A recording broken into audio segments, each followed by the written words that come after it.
His Excellency and our two ministers visiting Kato village.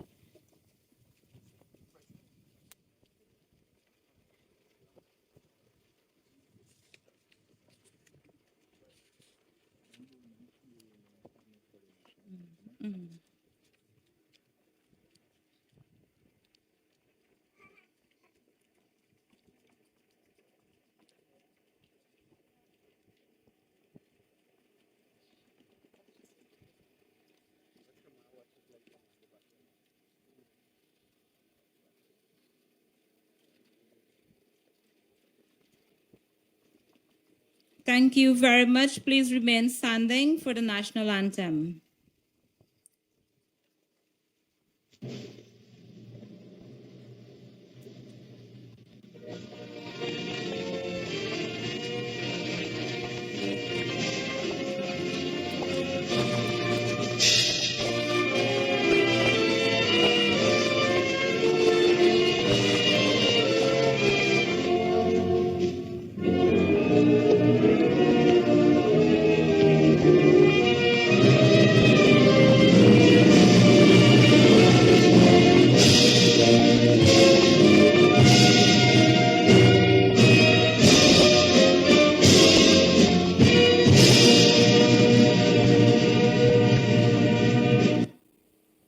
The national pledge. I pledge myself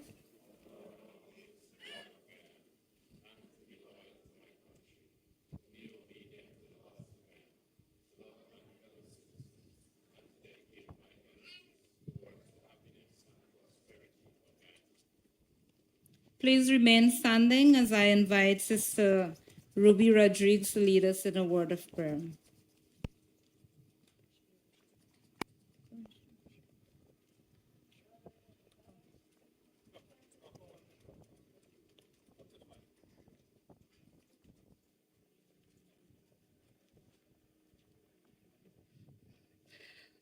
Okay, good morning, everybody. Let's bow and say our prayer. God, our Heavenly Father, we thank you for this day. We thank you for our health and strength. And we thank you for your blessings. We thank you for everything that is going to happen today. We do not know what is going to happen, but we are under your care. You lead us in everything what we have to do. And we thank our president and his team for coming all the way, reaching safe to our community. We give you thanks and praise for everything that you have done. In Jesus' name I pray. Amen.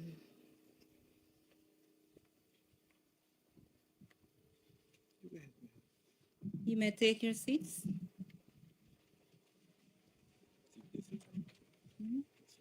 Yeah.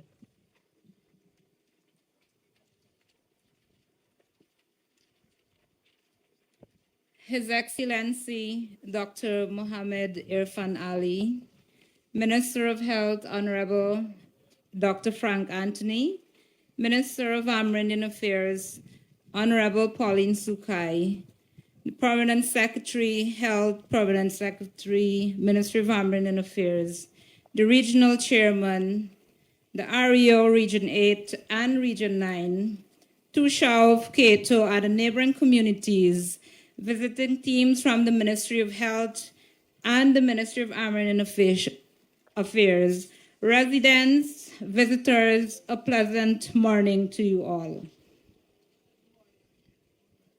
I would like to invite the Tusha of Kato to give her welcoming remarks.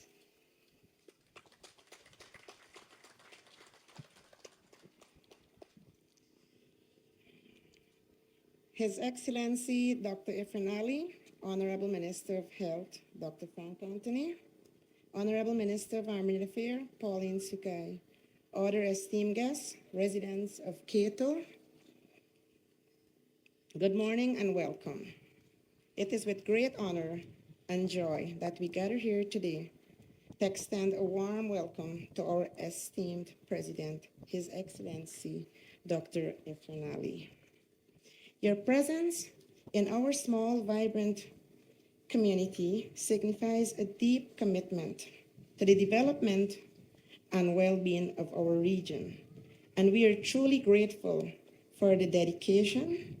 Today marks a significant milestone for Kato and the sub-district, addressing long-standing healthcare needs. The establishment of a regional hospital in Kato represents an investment in our people, ensuring that everyone has access to quality medical care. We are eager to see the positive changes that the new hospital will bring, and are committed to working alongside you to ensure the continued development of our beloved community and region.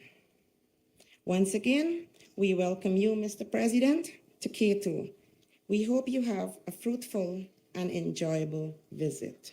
Thank you.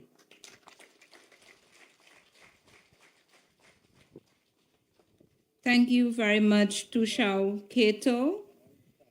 Kato Primary School will now invite you to do your cultural presentation. Please give them a round of applause, Kato Primary School.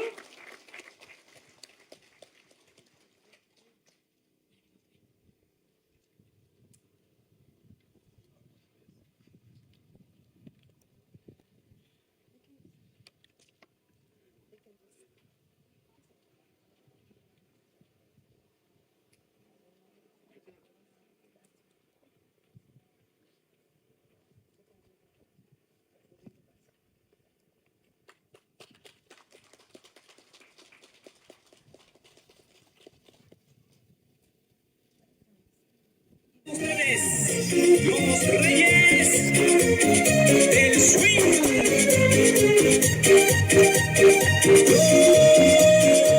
Los Sonis.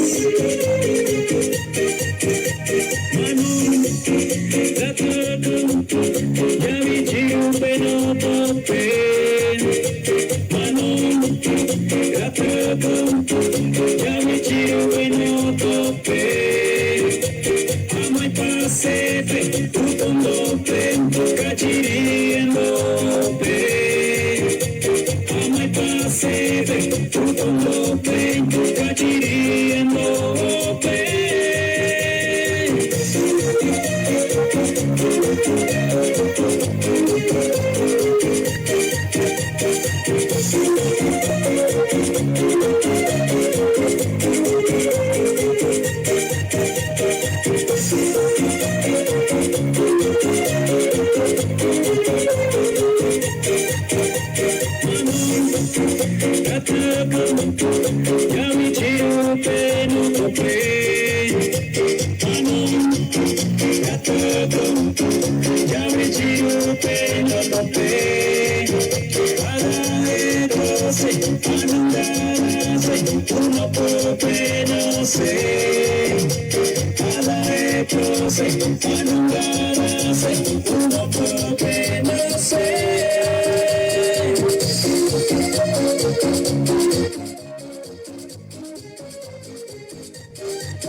pasepe, tutonope, kachiri lope. Amai pasepe, tutonope, kachiri lope.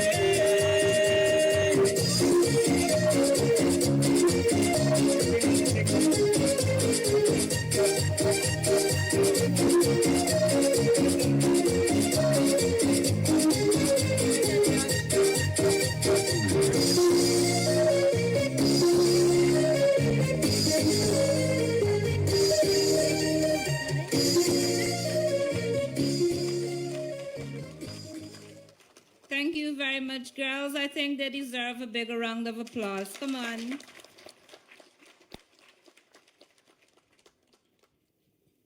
I would like to now invite our regional chairman, Mr. Headley Pio, to the podium.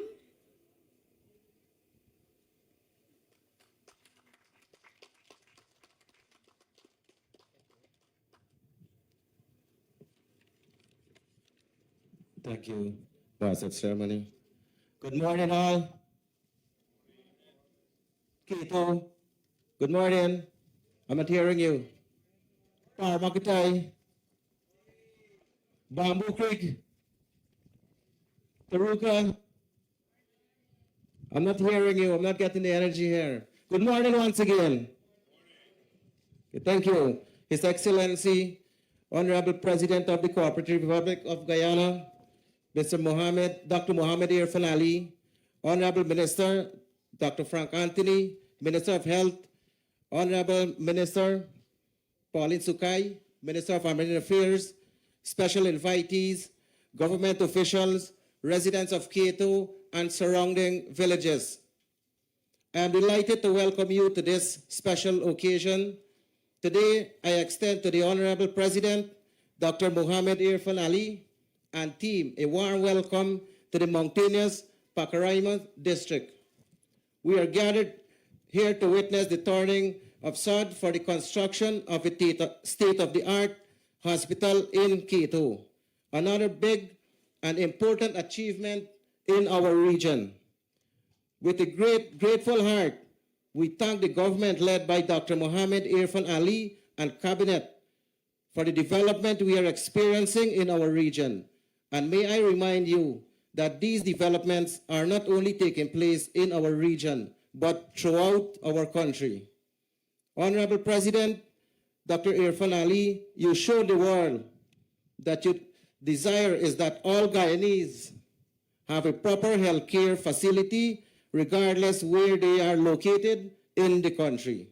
On behalf of the Regional Democratic Council of the Pataro-Siporoni region, long live the People Progressive Party. Thank you.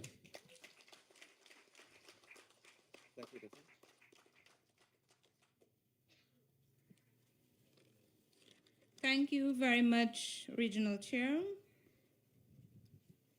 At this time, I would like to invite our Honorable Minister, Minister of Armenian Affairs, Pauline Sukai. Please give her a round of applause.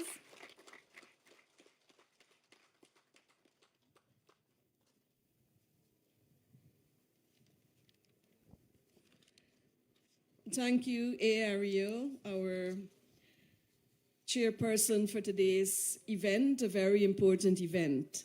To the head table, His Excellency, I want to welcome you and your entire team, or your entourage, Minister Frank Anthony, you and your team, the regional chairman, the Tushao, the regional officers who support the development of Region 8, and you, most importantly, the beneficiary of today's turning of the sod, a brand new modern hospital. That's the event we're here to do. This is the highlight of our activity.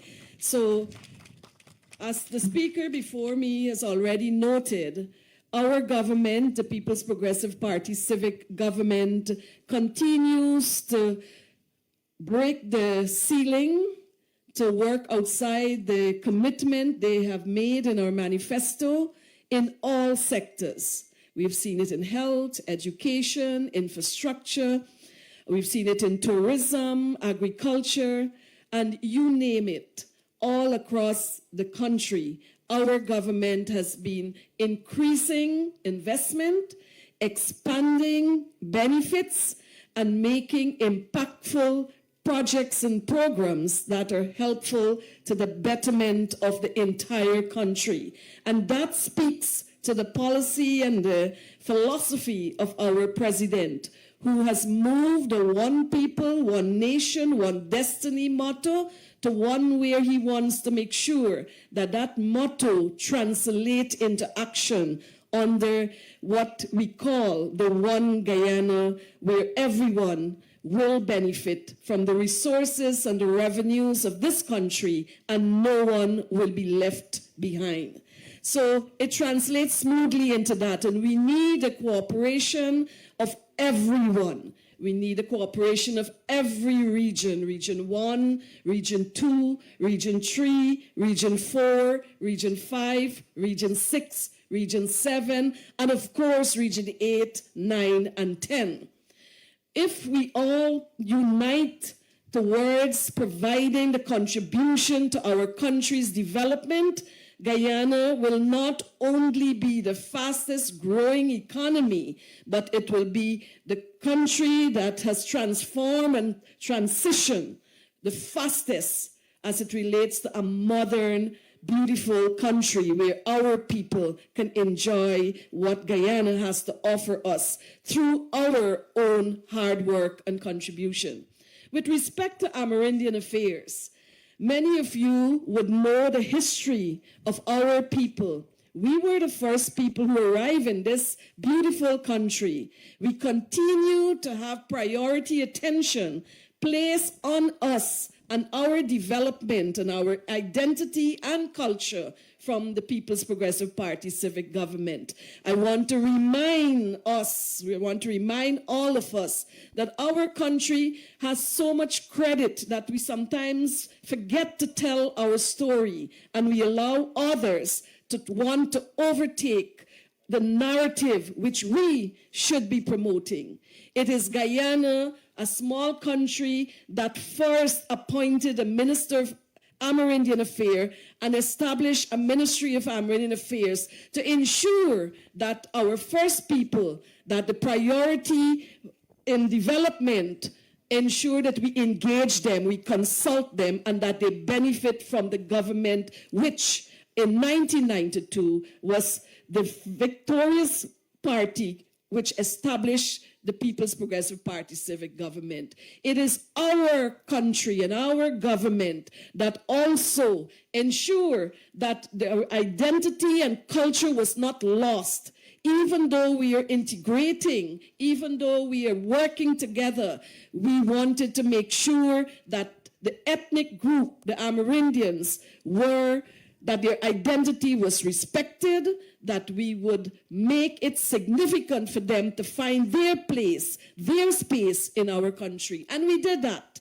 His Excellency at the time was Dr. Chedi Jagan. And what he did, he requested of the Amerindian groups of the 1992-1994 period to come up with a month in which they can provide the highlights of the indigenous people, our first people, and their contribution to this country. And September was chosen. It is Guyana, small Guyana, under the leadership of the People's Progressive Party, civic, that also ensure that the pledge, the post-independence pledge and commitment that land for Amerindians will be secure, that their land tenure will be addressed. It is the People's Progressive Party civic that continues today to ensure that our land titles, that our land surveys are demarcated, and that we can stand proud as a people with possession that no other ethnic group in this country can boast of. Today, more than 16% of Guyana land mass is privately owned by us, the first people. These are things that we have to be proud of. These are development issues and challenges that many countries across the world is grappling with. And as a small country led by the People's Progressive Party, we have blazed the trail as an example of how our First People can be treated, respected, accepted, and integrated into this melting pot of diversity in this very beautiful land of ours. It is Guyana, where the head of state, where the ministers have found the time within their schedule. They have scheduled it. It's not finding the time, it's exercising and ensuring that time is put aside for the executive of this government to sit with Amerindian leaders, to listen to them, to consult with them, to engage them, negotiate with them, and to ensure that at the end of 1 week session of engagement with the Amerindian leaders, that the commitments made at those forum and those sessions are implemented. And he do not do it all by himself. He engages the entire sectorial ministries. The entire government is hyped to ensure that our First People needs and challenges are beheld, and delivered. And therefore, I want to say to His Excellency that the trend and the actions of the People's Progressive Party Civic has made impactful changes in the lives of Amerindians. And I'm sure as I travel across Region 8, many times over, many of the villages will express their support for the People's Progressive Party Civic. And I want to draw to the attention of His Excellency and those administrators of our government that when I go across the region and the villages, the people can identify what government has done for them. And I want to draw to the attention of all of us again that it was a mere 9 years ago when another government served between 2015 to 2020. The North Pacoima, especially as part of Guyana, was the most hurt. We were limping. I remember Tussening, the former Tushao, when we were in opposition. I used to come to the RDC meetings. I made it a duty to be at those meetings. At those times, there was one positive thing about that then, and I've been pushing for it to happen again, is that when there are RDC meetings, all the villages, leaders should be present. But in those days, they used to be, and it helped me in my work then because I was able to meet with the leaders. But I recall that when they come to the meeting, they were walking. Listening to Shao, he said to me, they used to call me minister in the time, even though I was not the minister. They would say, minister, it's 6 hours I had to walk to come to this meeting. I said, our government will change that when you come. As soon as we arrived into office in 2020, we were able to ensure that the investment made by the People's Progressive Party Civic energized the transportation service to indigenous villages in this sub-district. All the districts, all the villages have ATVs. They have now gone beyond ATVs. Some of them have pickup, lorries, and you name it. They are now mobile once more, because when we left them in 2015, they were mobile. Now we have done beyond that. We are working within the parameters of the government and His Excellency policies. That is food security, energy security, and ensuring that all sectors are enhanced, including infrastructure. Just a mere 3 weeks ago, myself and Minister of Public Works were in the region, and we paid out to Region 8 $315 million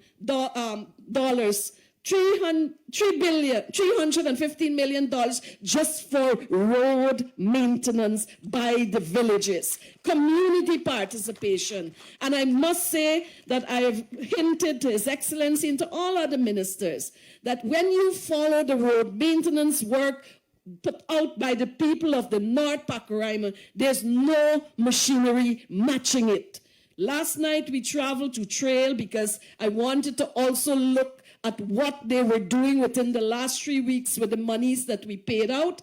And you can see the pickaxe, the shovel, that it is aligned according to how they would like their road to be. Sometimes I am very proud of you who work on those road projects. For example, Bashville.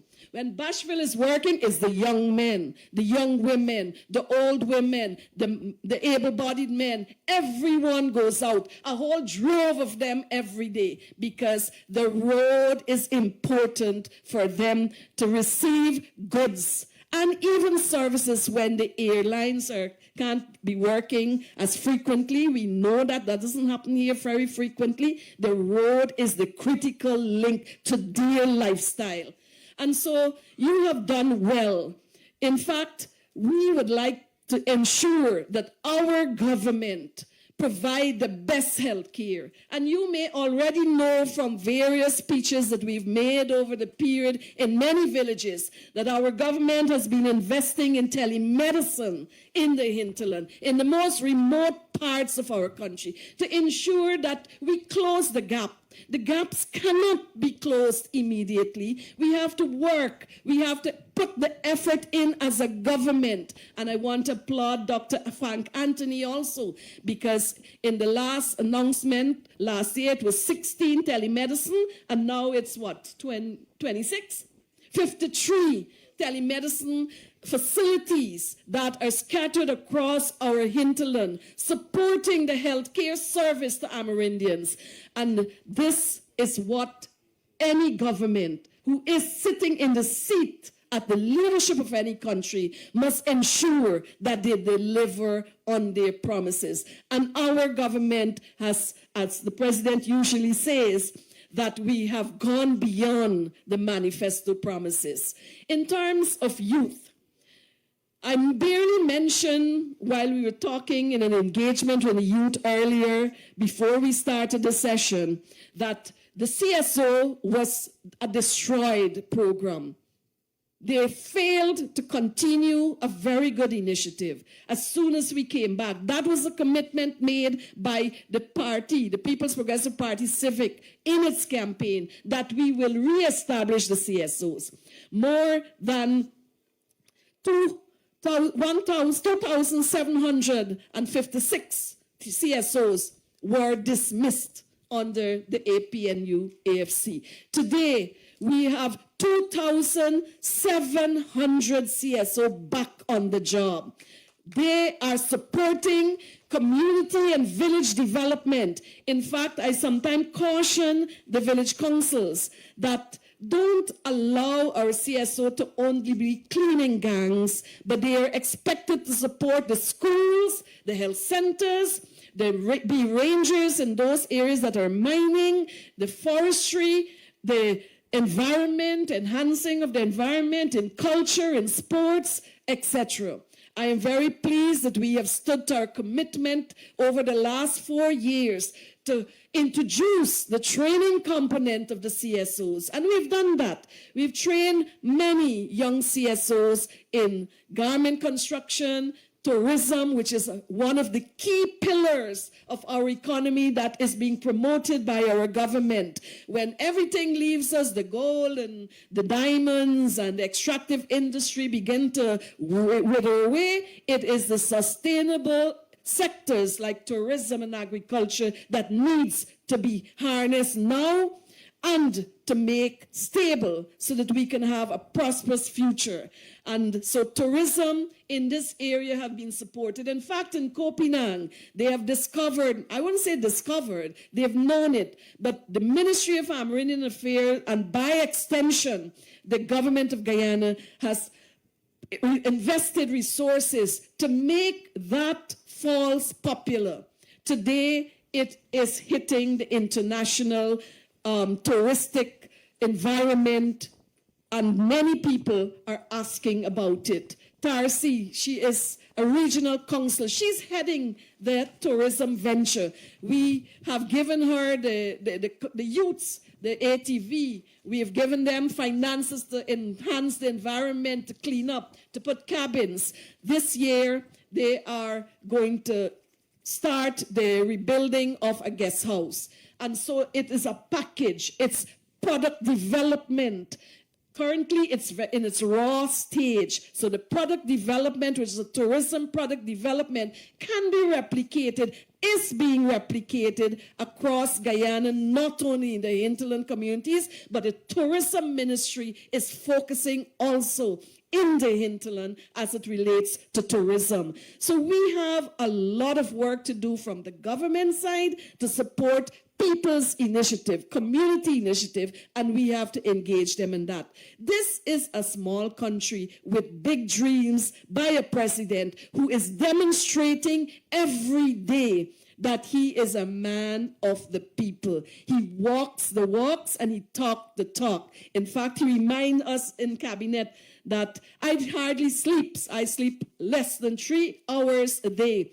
And therefore, I can tell you the same thing. When we are out in the fields here, my team comes in, Mr. President, sometimes at 12 o'clock in the night, and we get up at 6 in the morning to head out to order. And would like other sectors to take a lead in that too, because their service is critical in this region. And I'm talking about my own colleagues, not critically, but to demonstrate how important government service, making positive, impactful, positive impact on the lives of the people is necessary. As a government, we would like to stay in office for a very long time. And I want to assure the president that the people of the North Pacoima has been loyal, has been faithful, but we have some more work to be done. And I'm very pleased that he has come to Kato to turn the sod of a very significant event in the history of Region 8. I know our former Prime Minister, Mr. President, Prime Minister Sam Hines has always spoken about, let's have a University of Guyana place in Kato too. But that was his dream. We don't know what our future holds. But I can tell you, this president has allowed university education to come right in your village under the Gold Scholarship. And if we pay attention and we listen to the opportunities being demonstrated by those who are responsible for bringing opportunities to the villages, to the young people, you will know you'll have to place your priority rightly. And again, I want to sound this to the young people. Dedicate your energies to changing your life to a better one, not in tandem, but together with the policies and programs and the projects that our government are investing in. And so instead of investing in the tin stuff, I like to say that is something I've said, invest in data. Today, the Prime Minister office is working to ensure by the end of this year that almost, if not 100% of our hinterland communities will have high-speed internet. And that is a telling achievement, because you can study when May arrives next year, when Gold Scholarship entry and is being opened up for new entries. I want to ask you to enter, to apply, because even though it's one more year, our government will be here for many more terms, and you need to start now. Don't wait. Start now, focusing on developing yourselves too. Focus on the opportunity that abounds and pay some attention to it. Mr. President, Region 8 is a very beautiful country. Our people work very hard. And we are very pleased with the plans that I've heard that we will continue to link the Region 9 to Region 8, and that project is already on stream. And we are assured that the roads in these parts will also be provided with attention. I want to allude to the fact that air travel for hinterland communities have not been left out. In fact, Paramakatoy is now upgrading their airstrip. The contractors have arrived and they will begin the work very soon. Where Paramakatoy airstrip is going to be one of the major landing strips in this region. There are other areas that will need to be given attention to, and they are going to be on our program. I know that many of the villages have always said they want airstrips because when there's an emergency and the transportation is an ATV to bring a sick or emergency out, it's really, really difficult. But yes, Guyana is developing. Our country is balancing. We have a better financial health. And I can rest assured that our government, the People's Progressive Party civic government, will not only be directing additional resources on the coast, but more resources will be invested in the hinterland communities. We have a job of closing the gap. And my president, your president, is showing that he has begun the work to close the gap, not only in health, but education. You will hear more of that from His Excellency, I suppose, but I want to assure you, the people of North Pacaraimans and Region 8 as a whole, that Guyana is on the move, and Region 8 will not be left behind, because that is a mantra of the People's Progressive Party Civic, that we are going to ensure that Guyana develop for the benefit of all, and that the One Guyana philosophy will be realized. I want to thank all of you for coming. I want to thank all those engaged in ensuring that this new hospital, which will be built here, that we will expect that it will be completed on time, and the energies of this region will have to complement this huge investment that will help healthcare system in the North Pacaraimans. I thank you.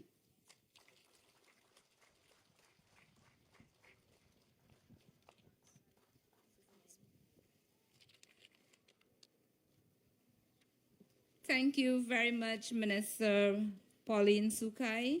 Residents, special invitees, I hope that you're not only hearing, but listening and taking in the information that is being delivered to you, and that you work on it as we continue to work along with the People's Progressive Party Civic in the future. At this time, I would like to invite the Honorable Minister of Health, Dr. Frank Anthony, to give his remarks.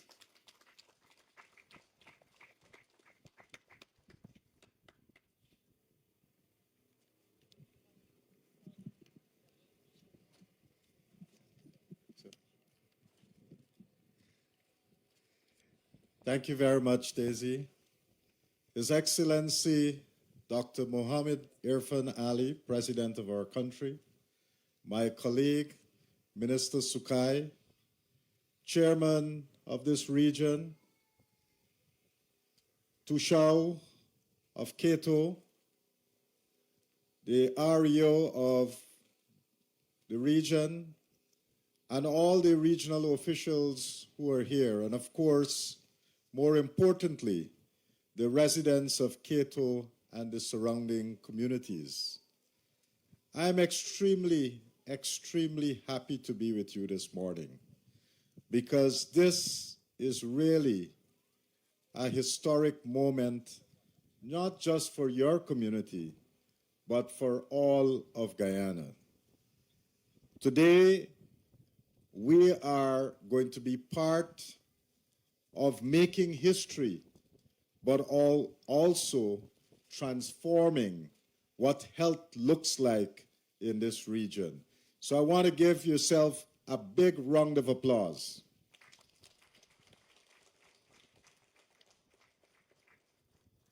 You know, not just so long ago, in 2019, when we look back, what you had for healthcare here, what was happening, it was not much. And when we look across the region, I recall that with the hospital that you had, not this one here, the one at Madhya, while we were calling it a hospital, we were not able to do any surgeries at that hospital.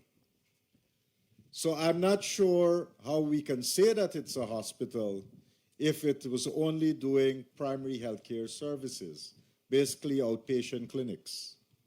A few patients were being admitted, but nothing serious could have been done for these patients.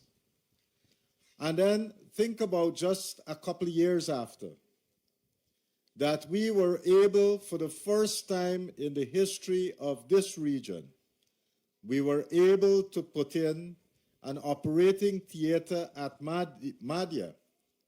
And because we were able to put in that operating theater, we were able to buy the equipment, we then start seeing that we had the capability of now doing surgeries at Madhya.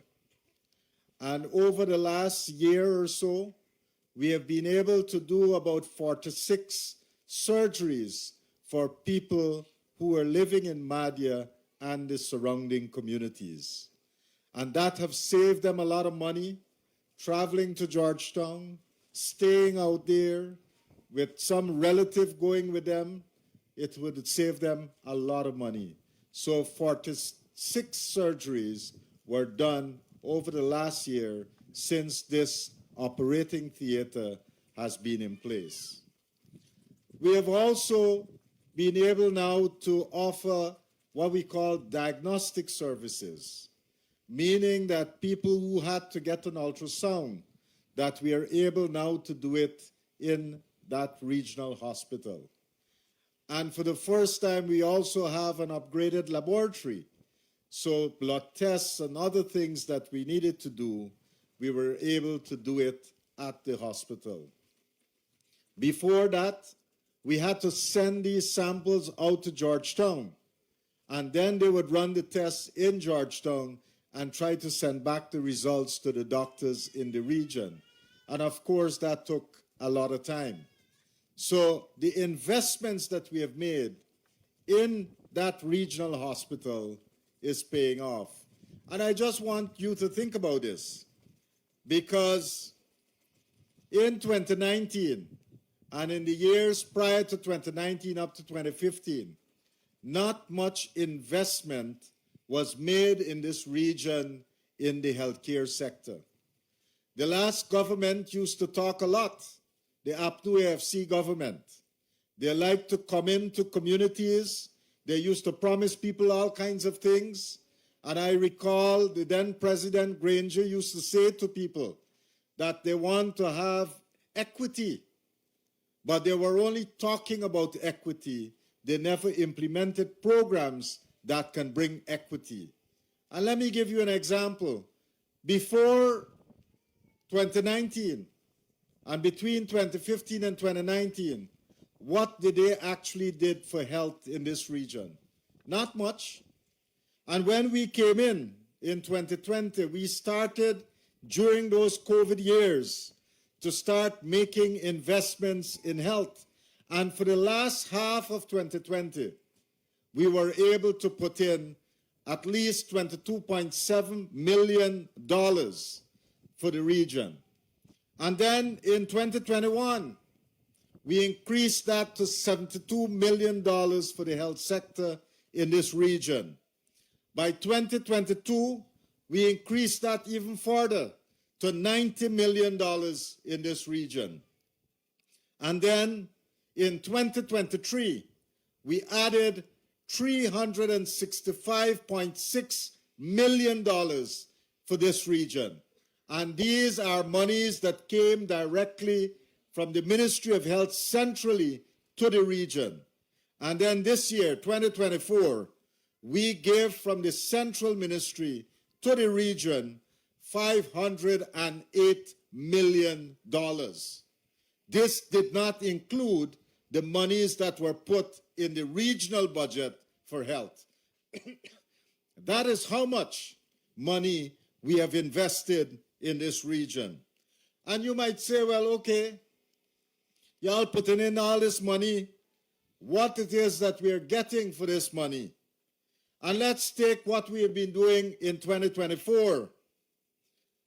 You know, one of the big challenges that we have is that people have to travel from far distances to come to a health facility. And let's say if someone is pregnant and they had to come to a facility, let's say this cottage hospital, it would be very challenging, because if you're pregnant and you leave when you're going into labor, more than likely, by the time you get to the hospital, you'll probably deliver the baby en route to the hospital. So one of the things that we've been doing is building maternal waiting homes so that these pregnant women can come before they go into labor, wait in these waiting homes, and then when they go into labor, they come to the hospital and can deliver their babies safely. We have tried this in Region 9. It's working very well for us in Region 9. It's working well for us in Region 1. And we want to make sure that at every hospital that we have in this region, so here at Kato, at Paramakatoy, and of course at Madhya, that we can have maternal waiting homes. And this year, we have invested $40 million to ensure that we have a good maternal waiting home at Madhya. We have built this waiting home, and we are now going to equip it and make sure that it is functional so that the pregnant women of this area can benefit from the services of this waiting home. What else have we done with this money? We have also looked at how we can house our staff, and we have been building staffing quarters at many of our health posts and health centers.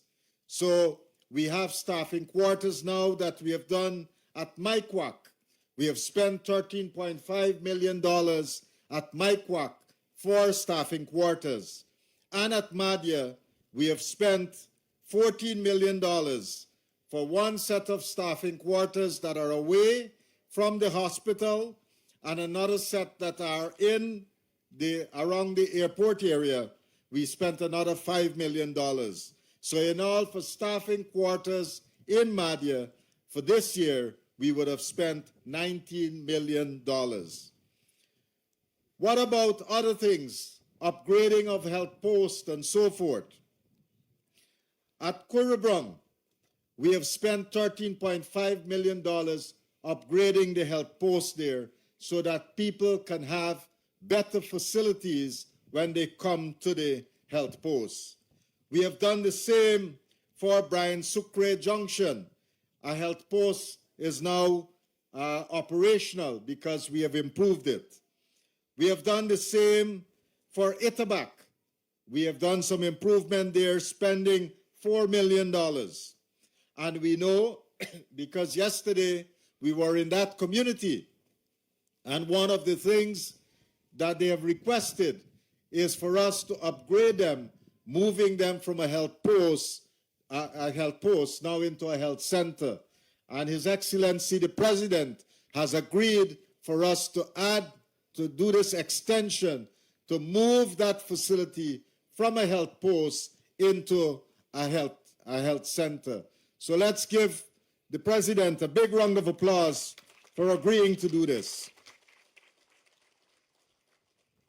We have improved the facility that we have at Hillfoot, and we have spent $4 million to do that. At Kurukubaru, another $4.5 million was spent to upgrade that facility. At Paramakatoy, apart from making that hospital a smart hospital, we have improved it this year again by adding another $4 million to improve the facilities that we have there. At Chumachumari, we have spent another $3 million to improve the facility. So these are big improvements that we're making, and it's making an impact because when people come there, they can get better facilities from which to work and also to get health care. This region, before 2019, you had 15 health posts in the region. This PPP civic government would have added an additional 4 more new facilities, so you now have 19 facilities that are operational and functional in this region. For the 4 health centers, and now we are upgrading Itabac, so you will have 5 health centers, and this would improve the level of services that are being delivered. And the 3 hospitals that you have, Paramakatoy, this Cottage Hospital, and Madhya, we are spending lots of monies to upgrade them. At Madhya, apart from all the improvements that we would have done, adding x-rays, looking at improving the inpatient facilities, the accident and emergency, and so forth, we have also this year been able to rewire the entire hospital, and we are spending $40 million on that. And we have added a simulation center that is going to be used for training, and that is going to cost $45 million for this new simulation center. And you might say, what is a simulation center?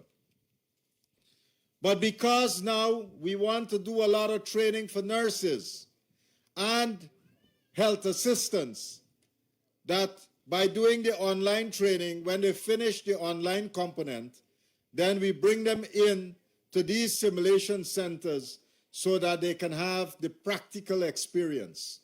And that is why we have invested $45 million to make sure that we can do the practicals right in this region.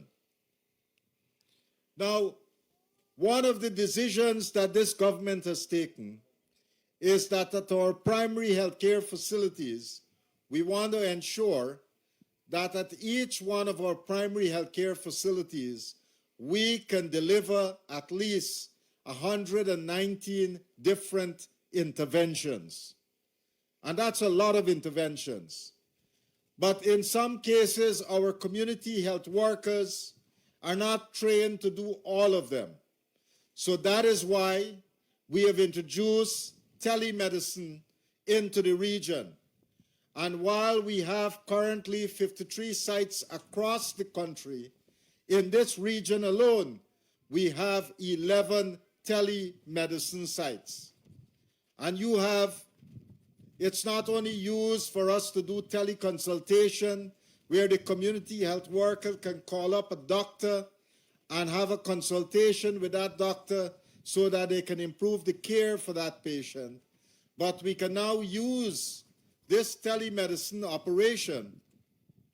So in case there is an emergency, you can now use the telemedicine system to call for emergency services.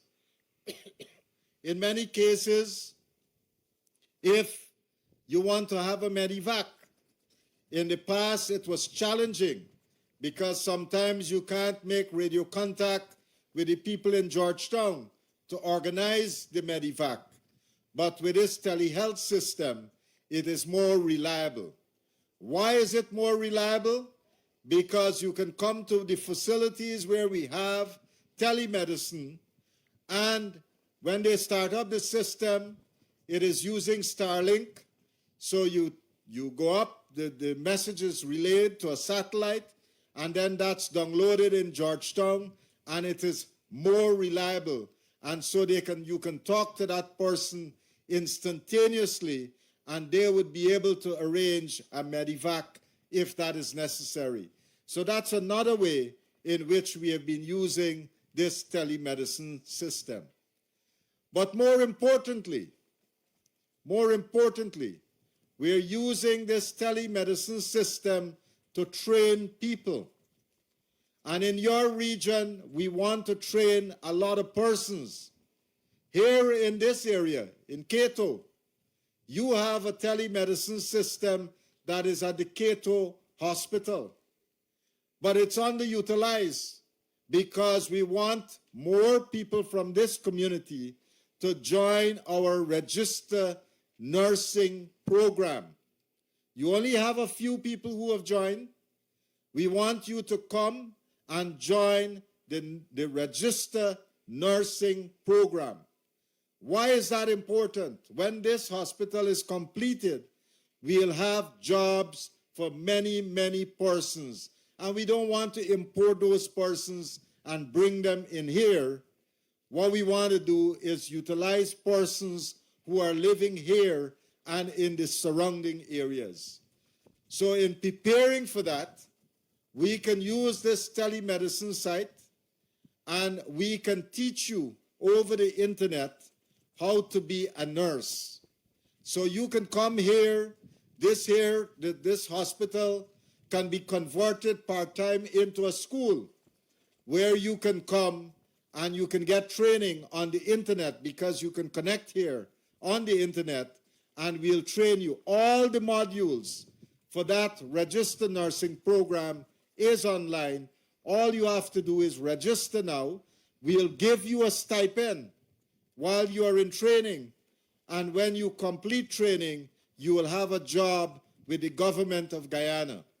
And your starting salary would be a minimum of $169,000. Isn't that a good thing? In addition to that, we also have the Nursing Assistance Program.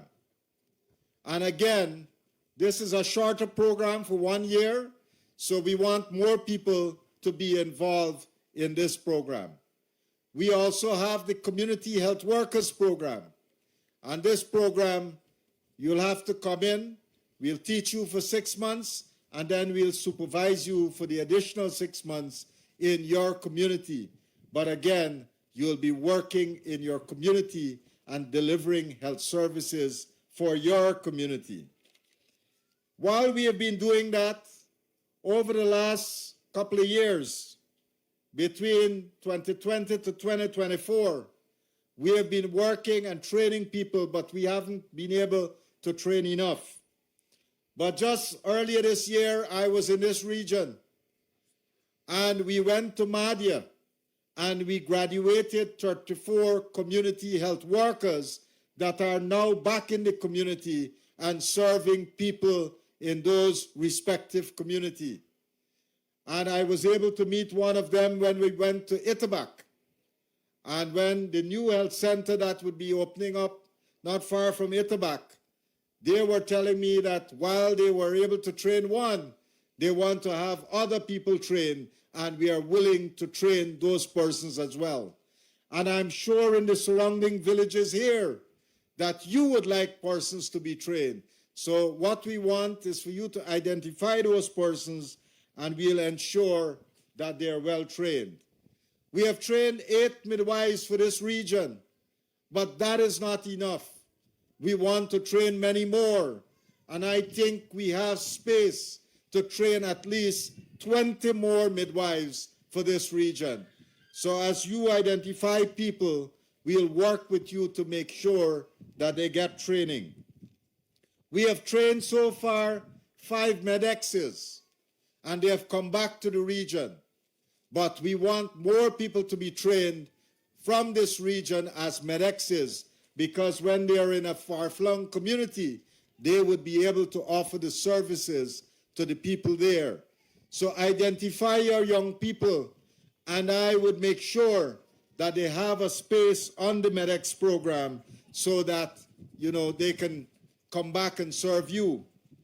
We are now looking, because with this new hospital, we would need people who can do x-rays. We will need people who can do CT scans. We will need people who can manage a laboratory.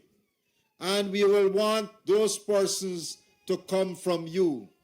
So these are all jobs that are going to become available as this new hospital come into being. My friends, this government, this president is committed to the development of the people of Guyana. And one way that we can develop the people of our country is to make sure that we invest in their health care. For the first time, we are now implementing a school health program. Never happened before. When we talk about school health, what we used to do, we used to go into the school and hold a little talk and talk about health. Today, it is much different. We are coming into every school. We are not only talking to the children, but we are ensuring that every child get their vaccines so that they can be protected from various types of diseases. And by doing that, these diseases would not affect them in the future. But one challenge that we have is that we are seeing among our women that cervical cancer is the #2 cancer among women in our country. And in some of our interior locations, we are seeing that the prevalence is higher than other parts of Guyana. But this is a cancer that we can prevent. This is a cancer that if you take an HPV vaccine, we can prevent this cancer from happening. These vaccines are available across this region. And I want you, the parents who are here, the community leaders who are here, I want you to ensure that any child between the ages of 9 and 15 who have not received their HPV vaccine, that you will work with us to ensure that every child between these ages would get their HPV vaccine. Can we do that? Yes. Can we do that? Yes. Because this is important for us to prevent cancer from happening. Then one of the things that the president put in this year's budget is to ensure that every woman between the ages of 21 to 65 can have access to an HPV test. Why is that important? That is important because if we pick up that you have cancer early and we treat it early, then you would not have complications and you would not have to die from that cancer. But again, while this test is available, we are not seeing a lot of people from the different communities taking advantage of this test. So I want that to change, because maybe you didn't know about the test, but we can change that today. So now there's no excuse, because we are telling you, and we want to make that test available in all your communities. So can we ensure that the women in our community who between the ages of 21 to 65 years of age, can we make sure that they get the test? I ain't hearing anybody. Let me hear a big yes. Can we do that? Good. So I'll make sure that the health people make the test available in every community. Then for the women between 16 to 45, you too can get the vaccine, the HPV vaccine. So if you haven't received it, please contact your healthcare worker so that we can administer that vaccine to you and protect you from cervical cancer. Can we do that too? Now, for the children, this is a program that the president insisted because he wants every child in this country, especially in this region, to grow up to be a healthy child and to live very long so that they can enjoy the prosperity that is happening in this country. So what is it that we want to do? We want to make sure that we do a checkup for every child that is going to school. That checkup would mean that we'll check their eyes. And if they're not seeing properly and they need spectacles, that this government would provide them with a pair of spectacles. And we want to go community by community regardless of how remote it is, to ensure that we check every child's eyes and make sure that if they need spectacles, that we give them spectacles so that when they go into the classroom, they shouldn't have an excuse that they can't see on the board. Can we do that? Apart from that, we want to make sure that we check and make sure that they're hearing properly. And if they're not hearing properly and they need a hearing aid, then this government is going to ensure that they get a hearing aid. The cost of a hearing aid is $65,000, and you will get that hearing aid for free if you have a hearing problem. And while we are doing it for the children, for the older people, if you have a problem with your hearing, we will also make sure that you get a hearing aid free of cost from this government. That has never happened before. In addition to checking the children's eyes and ears, we are going to check them out. And if they have any rotten teeth, we are also going to fix that. And we have dental teams that are going to come village by village to make sure that we fix that. This is what community health looks like. Going out to the people, finding their problems, and helping to fix the problems in their community. And that is a mandate from His Excellency the President, because he wants our communities to be healthy. But what we want is a partnership, because when we come into the communities, we want people to help us, to make sure that you are there, to make sure you bring out the community so that we can deliver these services. So can we do that when the teams are coming out, that you will be there, make sure that the whole village turn out so that we can deliver these services? I ain't hearing y'all. Good. So there are lots of good things to look forward to. And the other good program that we have, especially for the older folks, apart from checking your eyes, when we check your eyes, if you're 65 years and older, and when we check your eyes, if you need a spectacle, you will get a voucher from us worth $15,000 to make sure that it helps you in getting your spectacles. But very often when we check the old people's eyes, we are seeing that some of them have cataract. And we'll make a list of those who have cataract. And we'll pay for you, regardless of where you're living in the region. We'll pay for you. We'll bring you down to Georgetown.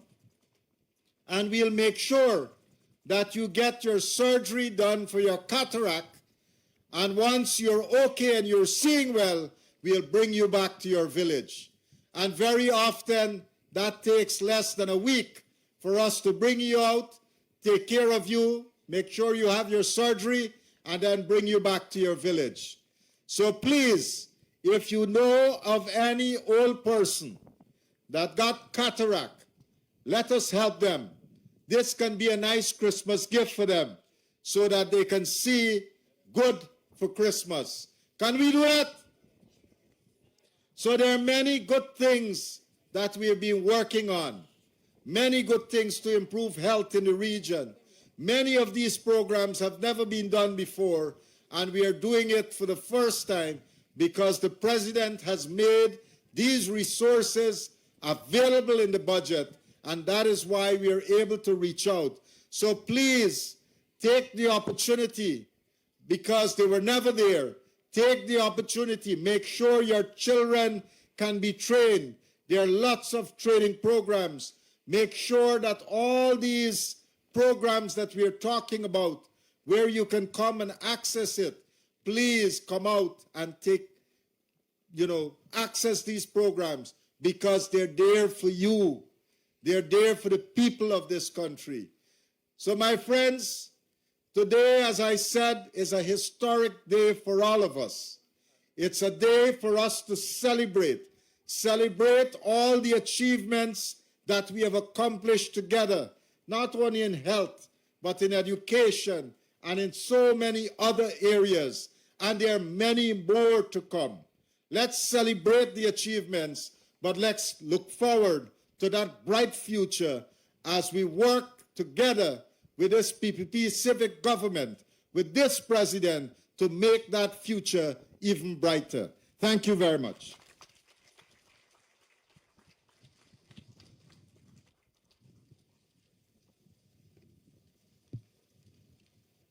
Thank residents of Kato and the visiting community.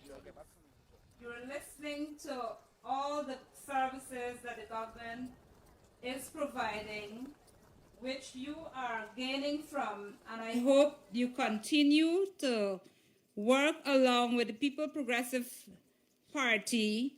Let us continue to provide you with these services in the future. At this time, ladies and gentlemen, I would like everyone to please stand as we welcome His Excellency Dr. Mohammed Irfan Ali to the podium. Thank you very much. Please have your seats. Thank you so much. My respected Tushao, respected regional chairman, respected leaders, my respected elders, brothers and sisters, residents here of Kato, surrounding communities and Region 8, good morning. For this is the day that the Lord has made. Let us rejoice and be glad in it. Right? So we are ready to rejoice, for we must give thanks. You know, I'm so pleased to be here. The last 2 days I've been to different areas. Yesterday we started at Iterangbang, met the community there, listened to them, listened to their priorities, and already we have taken a number of action in response to the community.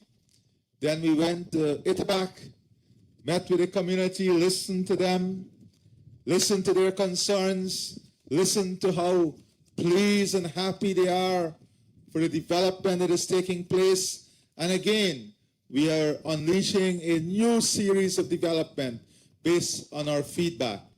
Then last night I had the opportunity to engage this beautiful community, engage residents late last night with the Tushao, with the regional chairman, with the AREO. Then I challenged them for us to go over to visit the teachers after 10:30 last night in Tushao back down. And it was just fantastic listening to all the residents.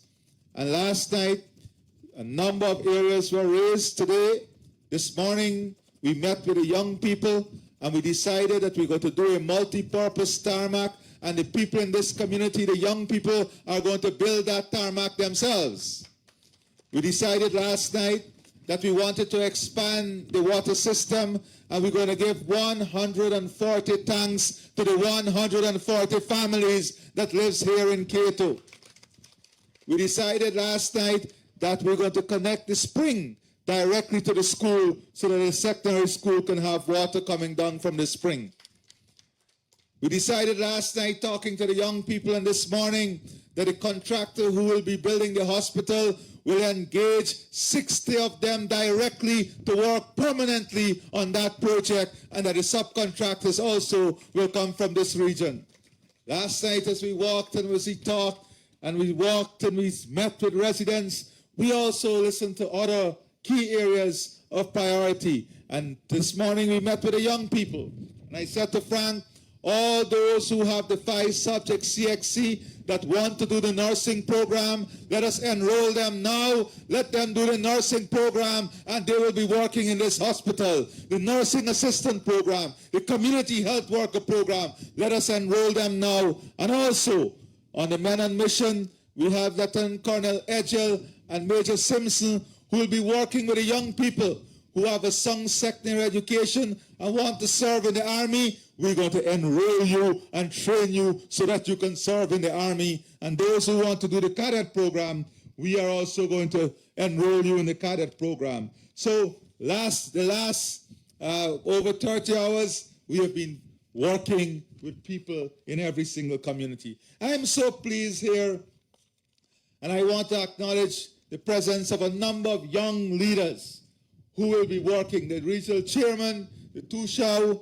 they're here working. But look at your ARU. I want her to stand. Who's chairing the program? Stand. And she's coming with added population. So, you know, the Because We Care grant that was taken away from you, that the People's Progressive Party Civic brought back for your children, the Because We Care grant, she is also making sure that the future is going to be bright for her. Now, we also have the $100,000 grant that is coming to your community. But I want to recognize some other new faces that you may not know, but that will be working young people. You're a doctor in Kato. Please stand up so they can see you. Another young man here. We're bringing the young energy in. You're a new engineer. Please stand up so they can see you. In the region, your new regional health officer. Please stand up. Not a young lady served in Monkey Mountain who will now be serving you here. This is what we are about. Bringing in the energy to propel the development in our country. Now I want to highlight a few things that the minister spoke to you about, so you may have some understanding of the magnitude of change that is taking place. If you look at the total investment in healthcare in this region, and let us look at the last 9 years. Between 2015 and 2020, the 5 years of the APNUFC government and the 4 years of our government. In that 5 years, the total investment in healthcare was less than $1.7 billion. In the last 4 years, with this new project, our total investment in 4 years is more than $10 billion. We've invested 700% more in healthcare alone in this region. And for you to understand, because many times you will ask, how is the revenue helping the people of our country? In this region, in the last 4 years, for every single resident in this region, the investment we have made in this region is more than $3 million for every single resident. When you look at what we spend on education, health, Armenian affairs, etc., we've invested more than $3 million on every man, child, baby in this region. We've invested more than $4 million, per capita. That is a magnitude of investment. In your regional budget alone, that is what we give the region, Region 8. For the entire 5 years, compared to the 4 years, you have a 72% increase in the regional budget, almost 100% increase in the regional budget. These are the real facts. This is the real story of the development that is taking place in this region. Then if you look at the Ministry of Armenian Affairs, and for our indigenous people, this is an important piece of statistics. When you look at the Ministry of Armenian Affairs, in this region alone, in the last 4 years, we have spent almost $2.7 billion from the Ministry of Armenian Affairs in Region 8. $2.7 billion. In this region alone, we have spent more money from the Ministry of Armenian Affairs than 3 years of spending under the AP and UASC for all of the hinterland communities in Guyana. In this one region alone, in the last 4 years, we have spent more than what they spent in the entire country for hinterland community for 3 years. And when you look at the national figures, in the entire period of the APNUAFC government, from the Ministry of Armenian Affairs, they spent less than $5.3 billion.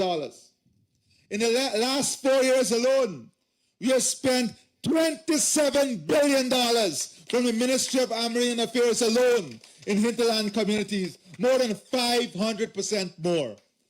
When you look out here, it is such an amazing sight. I just said to Pauline, I have never seen so much ATVs at one time. I have never seen so many ATVs gathered at one place at one time. More than 100 ATVs over the last 24 hours.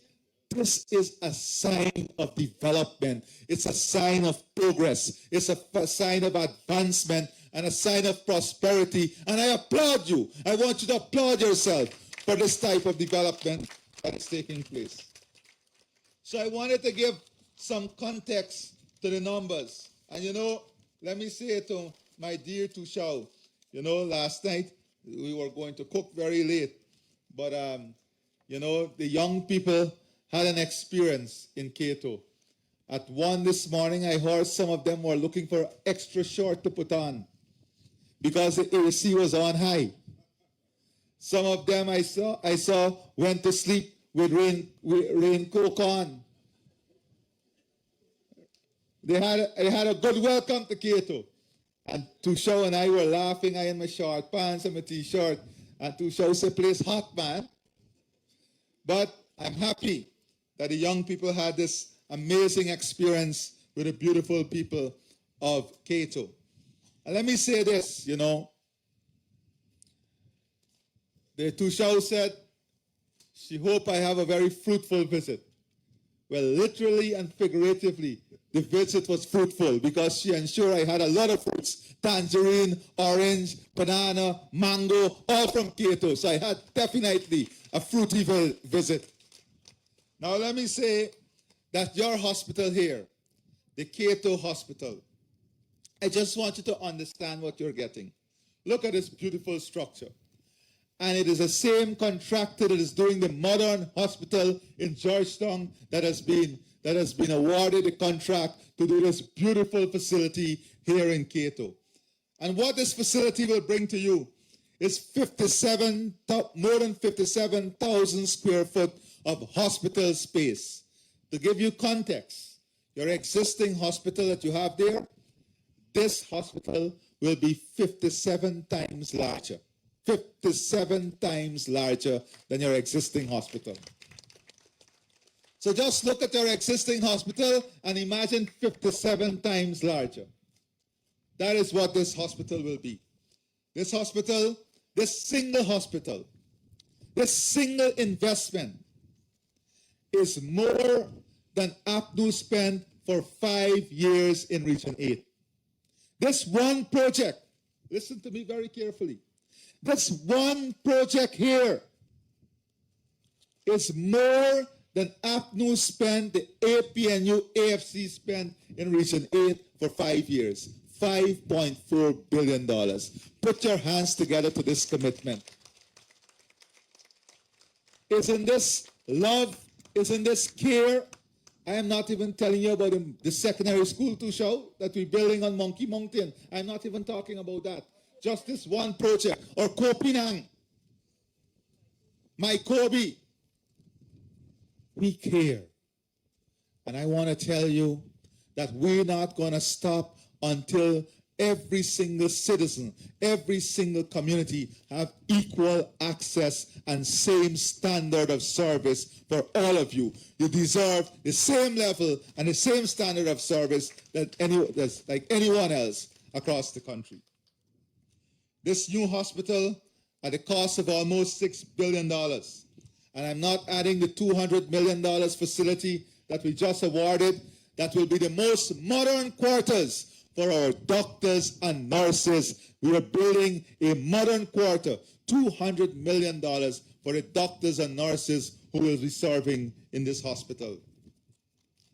This hospital will have 75 beds, 45 of which will be inpatient bed. And this is not open ward. You will have like 5 beds only in a ward. Each ward will have its own washroom, its own shower, will have its own support system. 100% first grade hospital beds, not cots, will be part of this hospital. The duration of this project is expected to be 24 months. It will have a fully functional operating theater equipped to do, Frank just told you that we will take the people out who need cataract surgery and we'll have to take you to Port Moran. Well, I have news for you. In this hospital, they will be able to do cataract surgery right here in this hospital, right here in Region 8.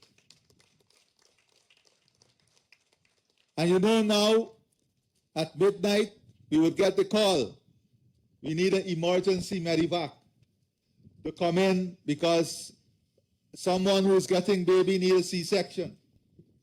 The regional health officer will have to organize. We spend hundreds of millions of dollars on this. Guess what? This new hospital operating theater will be able to do all your C-section surgery right here in Kato. It will be done. You will have a modern ER with a procedure room for minor surgeries. You'll have diagnostic imaging services, what that means. Long ago, Tushao, everybody walking around with a big white envelope. The whole country know when you just do an x-ray because you got a big white envelope and you're walking around with it. This new hospital would have digital x-ray. You will now have the most modern x-ray equipment, digital x-ray. But guess what? You will also have here in Region 8 and Kato, CT scans done right here. Historically, you had to wait 8 months, 7 months to have your CT scan done. With this hospital, you will have your CT scans done immediately right here in Region 8. You will have a full lab with all the services. You'll have an outpatient department with specialized services. You'll have a modern pharmacy delivering pharmaceutical services to you. But guess what, my dear brothers and sisters? To show you how we love you, how we love every community, every village, every single citizen. We love you, the indigenous people, like we love anyone else. You will also have in this new hospital a dialysis center. So a dialysis facility and dialysis will be able to done. You'll be able to do it right here at this new hospital. You will have a digital health control room. When I see all these modern services, I was saying to myself, I don't mind going into the hospital now, but none of us ever want to go there. But if we have to go, at least we are comforted by the fact that we have the best facilities to take care of us. You have also the digital health control room, pediatric services. Not only pediatric services, we are building here in this new hospital an NICU that will be able to take care of the most complex needs of our little babies when they come into this world. You'll have an ICU, an HDU, and of course, a modern maternity unit. These are some of the facilities that this brand new facility will bring to you here in this region.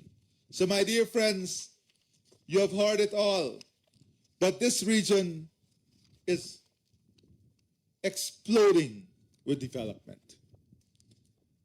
And we want all of you to be a part of this.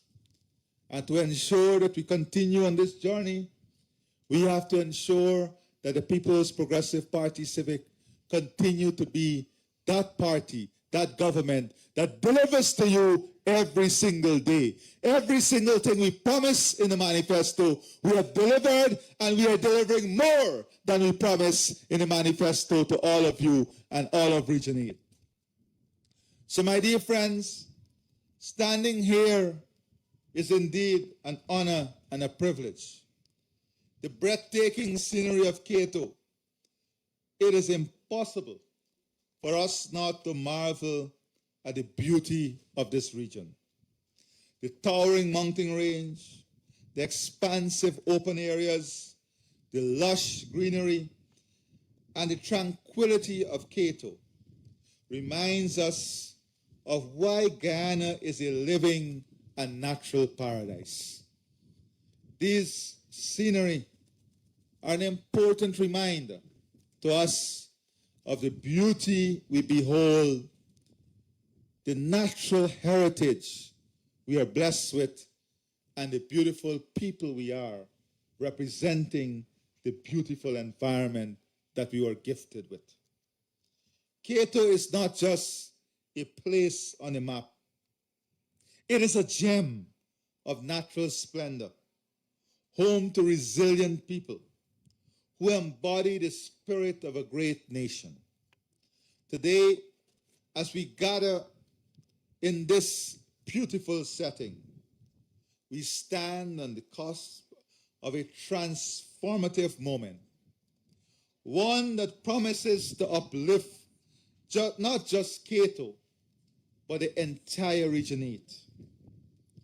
Kato's stunning natural beauty, with its pristine landscape and rich biodiversity, holds immense potential to become a thriving hub for ecotourism, attracting visitors from around the world seeking out authentic and sustainable experiences. By showcasing its natural beauty and unique cultural heritage, Kato can position itself as a destination of choice for nature lovers while creating jobs and generating income for the local community. But for all of this to happen, we have to build an ecosystem that includes proper health care, proper education, good infrastructure, a good airstrip, and good facilities that would enable the development of the sector. And that is why these developments, these investments are not just standalone. They're a critical link to the overall health of the economy here in Kato and the wider Region 8. For this potential to be realized, therefore, strategic investments are essential, whether it's in communication, healthcare, connectivity, and that is why we are building the roads.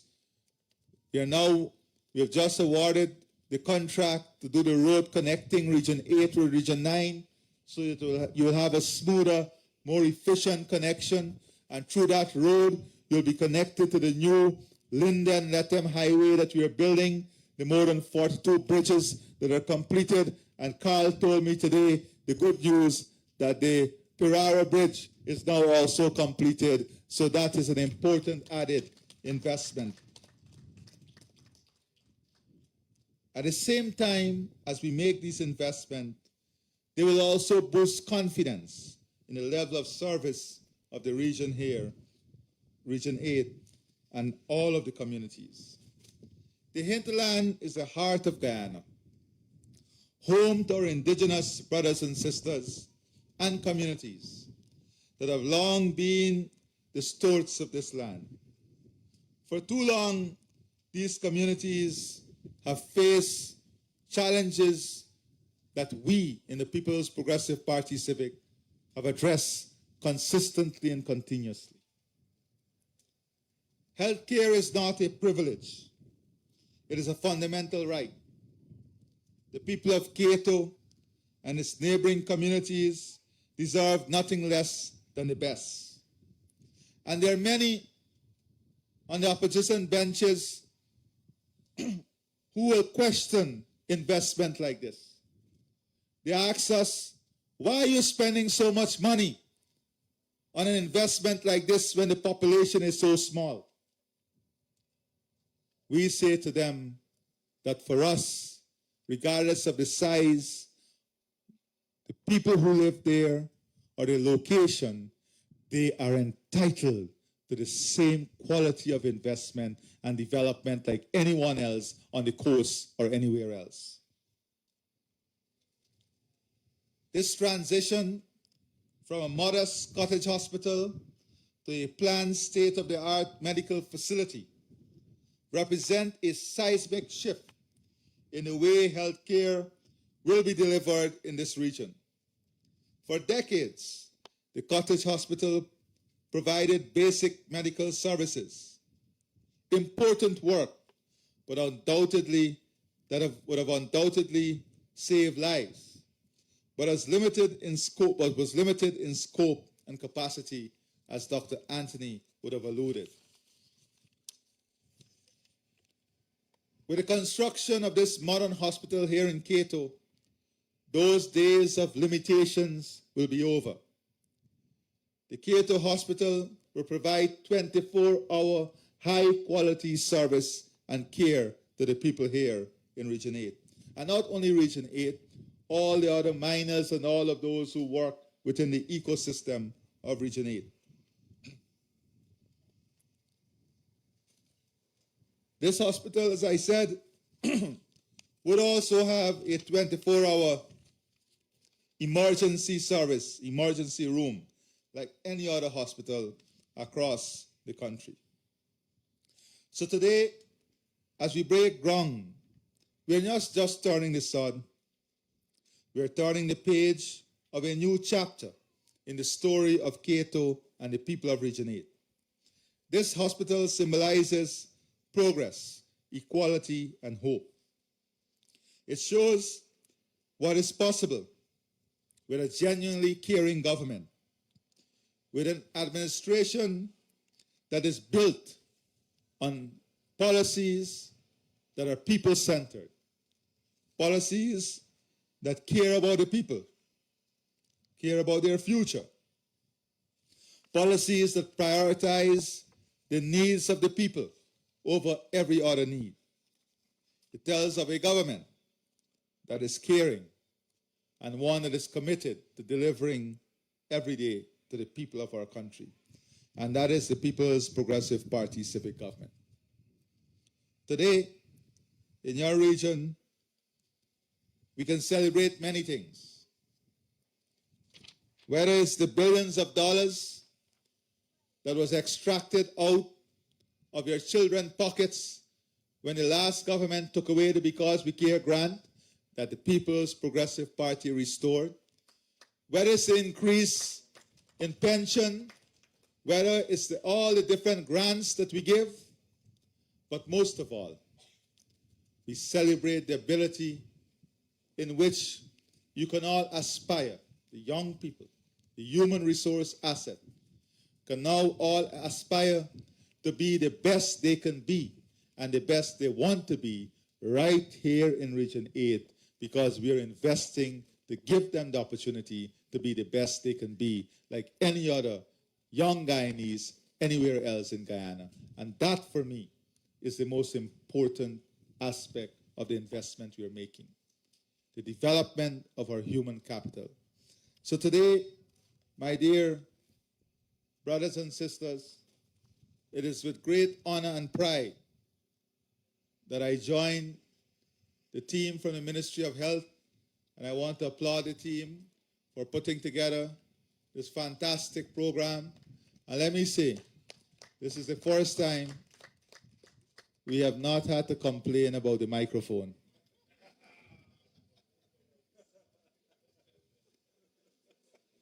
And I will always remember that it took a trip out to Kato in Region 8 to fix our microphone problems. So thank you very much. We're going to sit together after this. Of course, Tushao, you and the villagers invited me to have a meal with you. I'm definitely going to do that. I heard that you cook, but Frank, I need hearing aid. I hear wrong. But today, let us enjoy this moment. Let us rejoice in this moment. For in everything we must give the Lord thanks. And in everything we must recognize that the gift of life is a gift that none of us control but that supreme being that allow us to see and enjoy another day and live to see and enjoy another day in the progress and development of our country. May we also remember that it is this People's Progressive Party civic government that consistently stands with you and by you in the interests of you and your communities. Thank you, and God bless all of you.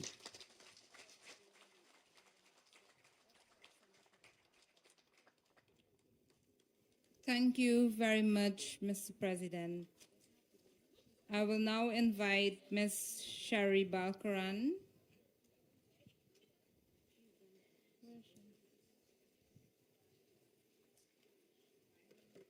She will be giving the vote of thanks on behalf of Kato and the neighboring communities.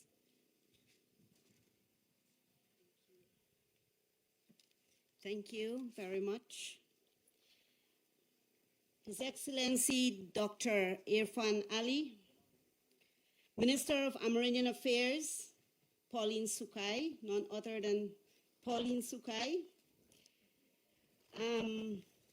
Minister of Health, Dr. Frank Anthony, PSs, our dear Ario Ramatar, Tushao of Kato Village, a pleasant good afternoon to everyone.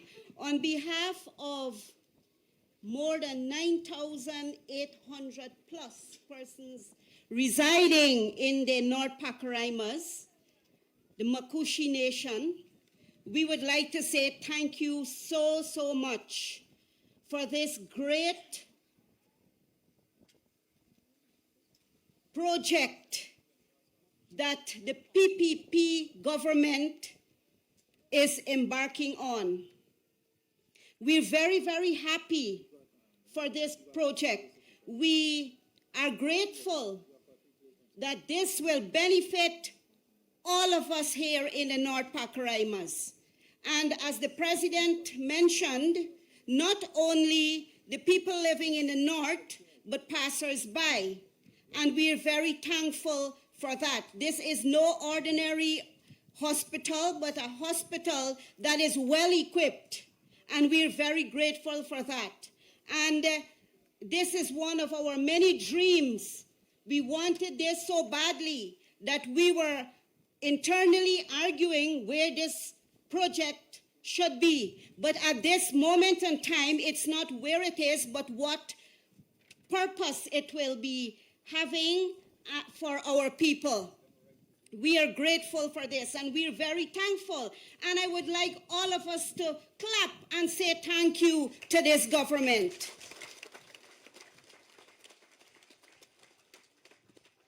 And you know, I would like to say thank you not only for this project that he is here to talk to us about. He did not send anyone to tell us, but he came himself, which is to show that he is a president not talking alone, but for the people. He's here to meet with the people, like what our minister does, Minister Pauline Sukai, like what our Ario does. That is the officers that you have working within our region and working within our government. We are happy that the Minister of Health himself is also here. I would like to say thank you once more again, not only for this project here, but we would also like to say thank you for the many projects that are happening big in Region 8. It's evident the secondary schools, not only the secondary schools, what about the buildings that the health minister would have made mention of, which is the health posts and the different health facilities that they're renovating and they're trying to enhance in many ways. We would like to say thank you for those things. We would also like to say thank you. The Patamuna Makushi Nation would like to say thank you for the cash grant that we're going to get very soon.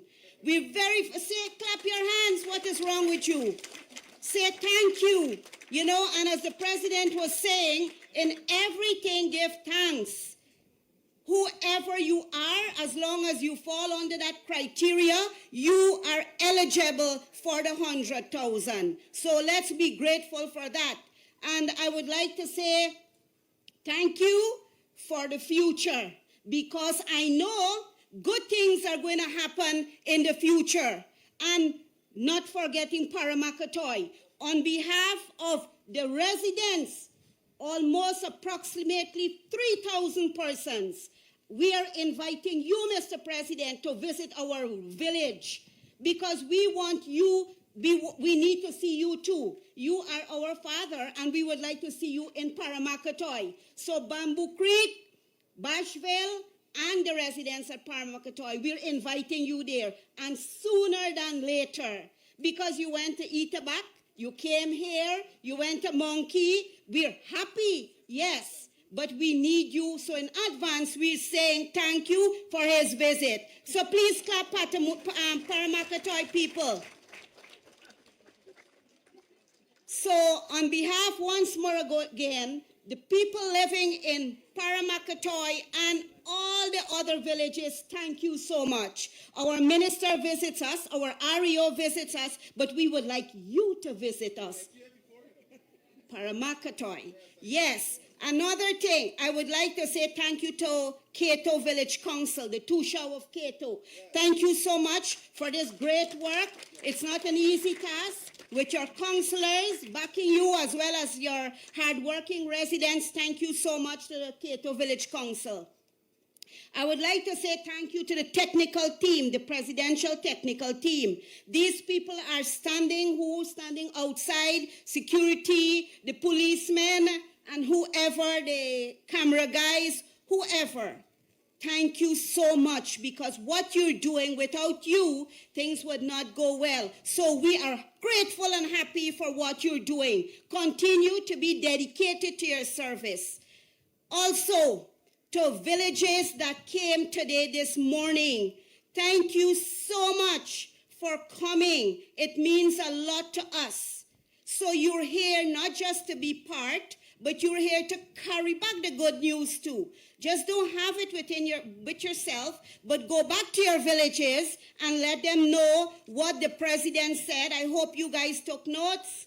Go back to your villages. Thank you so much for coming. The drivers, our ATV riders, drivers, thank you so much for coming. The contractors, and every person that is present here, we would like to say thank you to the cooks in the background. Thank you so much. And thank you to the residents of Kato once more again for your great protection. Because remember, when the president is here, we would have to protect him. We have to oversee. We have to look out for him. And another thing, you know, I was listening to him when he said that there are going to be many persons from Kato who will be employed to work in this facility. Now, I am talking to all of us, including myself. We have to be dedicated to our people, because he is not bringing persons from outside. He probably would bring. We need to care, respect, love our own people, and as such, be dedicated in our service. So all of us must be dedicated when we are executing our duties, because the government of Guyana is giving us this facility, but what we have to do, we have to show our part too. We have to be dedicated on time, the way interpersonal communication, communicating with patients, all of that. I need to take this time to let all of us know we have to be dedicated to our people, despite of who they are, despite of where they're coming from, despite of their status. We need to care and be humble and medical people, doctors, nurses, because this is a serious thing happening here. So once again, thank you so much to everyone who came. And as when you're going back to your villages, don't ride like if you're flying. Please take your time, because you're carrying back our loved ones. So once again, Thank you so much. And with all what he is saying here, did you hear what he said? We are doing this, we are doing that. What does it mean? That you now would have to vote PPP to give him another chance. That is what he is saying. That is what the president is saying. Thank you. Thank you very much, Mrs. Valkaran.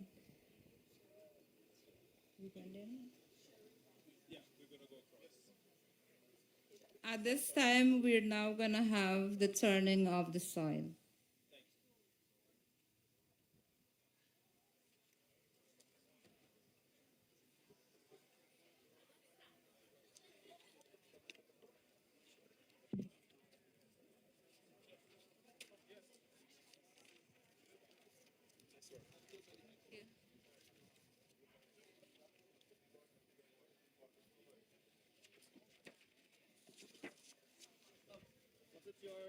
Charger, Antonio. Yeah, cable. Cable, right. I wasn't sure who. Just Vince. Vince got it there. Thanks.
gonna be playing from there.